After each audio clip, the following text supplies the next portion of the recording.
So I know you probably need more time, which obviously you do. We all do. I don't want to feel like we're rushing what God has for us. But again, this is just a challenge. I'm calling it a challenge because this is something I want you to finish.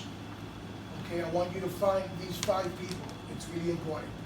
Okay, I don't care where they're from. Okay, they could be from your neighborhood, your school. They could be from right here. They could be people you met today or you're going to meet during your time here. Fill those 5 names out during this course of this 6-week session or however long you guys here. And make sure you keep them in your prayer. Okay? So, now you've been praying. God has placed people in your heart who need to hear the gospel. Now, how do you start that conversation? That's the part. It gets a little tricky. Sometimes people allow that to deter them. Oh, God, I don't know how to start this. It's simple.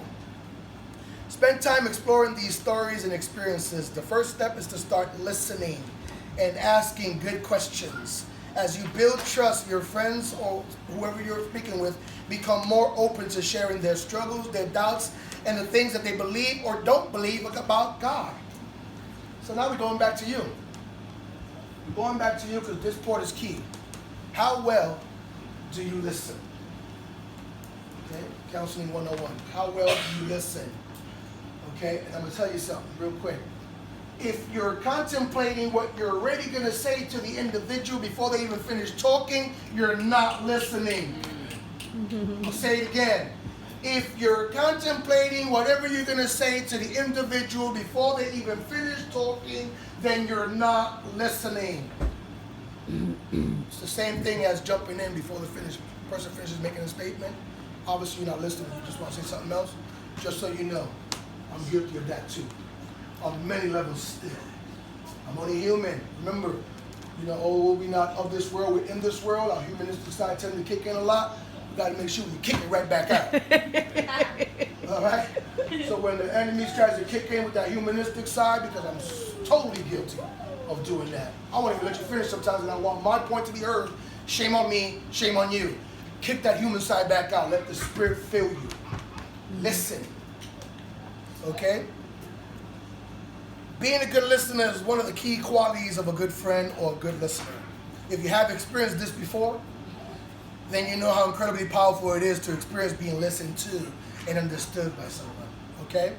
You can practice and improve in that kind of listening by remembering several things.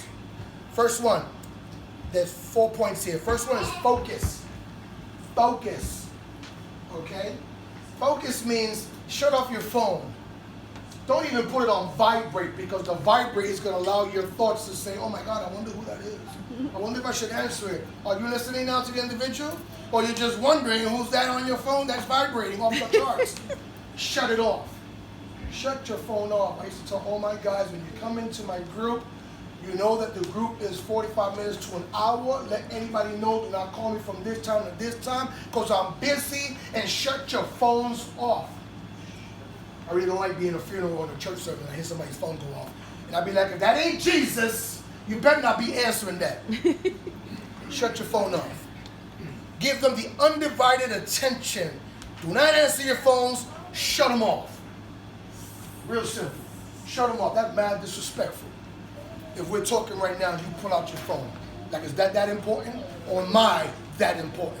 Did God lead you to me, or you just felt like a need to want to help me because you want to help me? You can't do jack for me. If it ain't God working in you to help me, then break out. I ain't got nothing for you. Amen. Sorry, I'm going to keep it a little too real for you. That's why Trey invited me. I have to keep it official. Invite. Number 2, invite. People like being invited. Invite them to share more. Say something like, tell me more about, whatever it is they're discussing. Tell me more about it. That gives both of you a chance to understand more about their experience. You want to know more. Okay, so invite them. Hey, tell me a little bit more about that. You know what I mean? They feel like you really care. You're really listening to me. You really want to hear more. Invite. Third one, ask. Always ask. I always tell everybody when I was speaking at Columbus University, to some international students, they wanted me to give a course on how to share, with homeless and even provide little packs that they wanted to put together. I said, always ask them. And it's okay that you ask these questions about them. You don't want to offend nobody. And if they say, no, not right now, then no, it's not right now. it ain't your time, it's God's time. If they say, no, I want to talk more, then don't push it. Ask permission to go beyond. When something makes you curious, start with something as simple as, can I ask you about whatever it is you're sharing? Can I ask you about? Okay? This shows your respect for their courage and being vulnerable with you. And it also shows them that you care enough to ask more. You're not just brushing them off. Or you're just not listening to listen so they can hurry up and shut up and leave. You really care. Connect. Key. This is where the bridge comes together. This is where God's going to use you to bridge this all together. Connect your story to theirs, because we all have a story. And we're going to talk more about that on Wednesday when I share about how to develop your story for evangelism. Okay? Connect your story to theirs. As you listen deeply, you can begin to feel connected to whoever you're sharing with through stories of your own past experiences and emotions. Now is the time to start building that bridge. How do we do that? Just simply say, I can relate to that. Wow. As they're sharing, if something really tugs at your heart, just simply say, wow, I can relate to that. And it's okay to share. But again, bring it back to the other point. Ask, is it okay that I share a little bit about, what I went through? Because I can relate to that. Ask them, because you don't want to feel like you're cutting them off.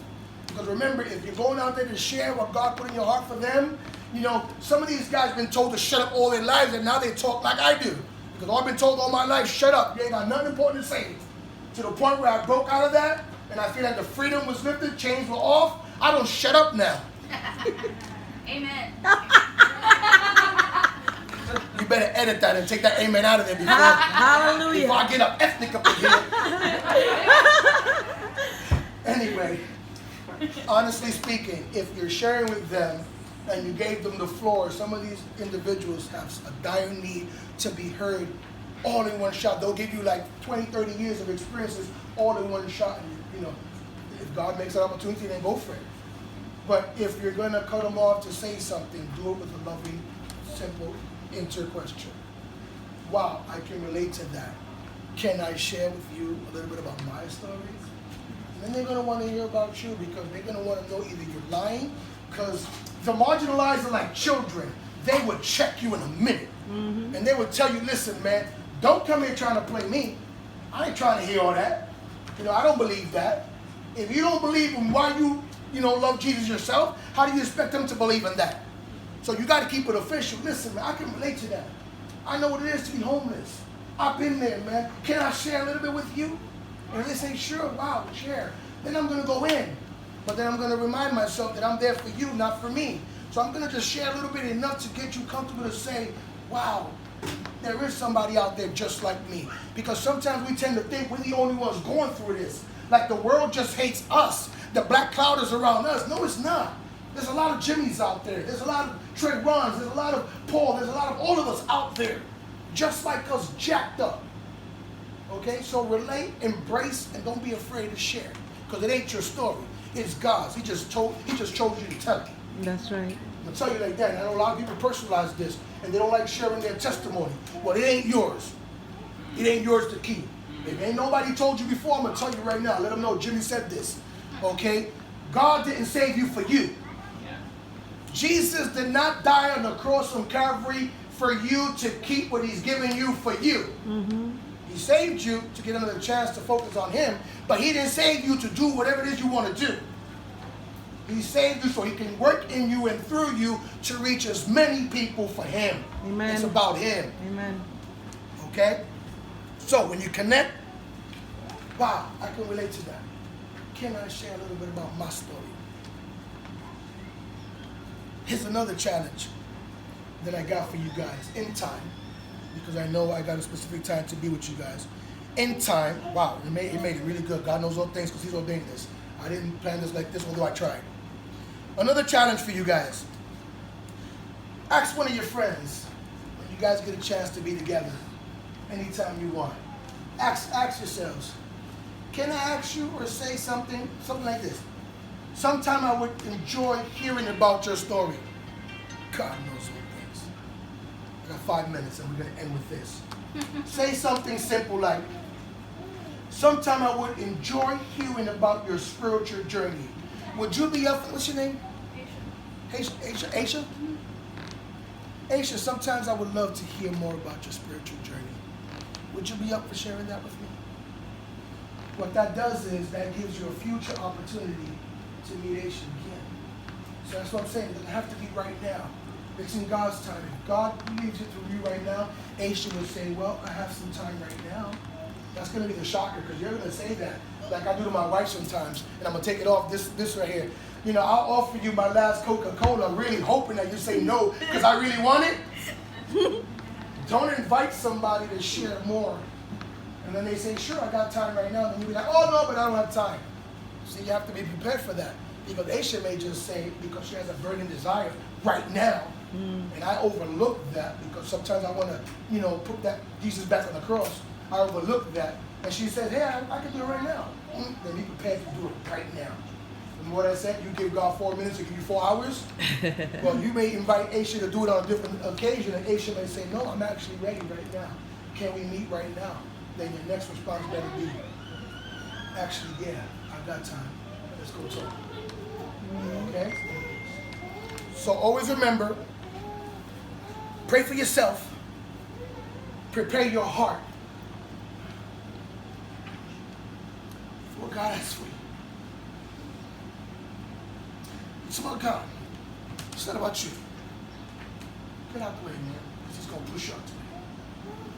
Re-establish, if you haven't already, that connection with God and say, God, I'm just a sinner. I'm so sorry that I keep putting you back on that cross. And I want to take the wheel. Please forgive me.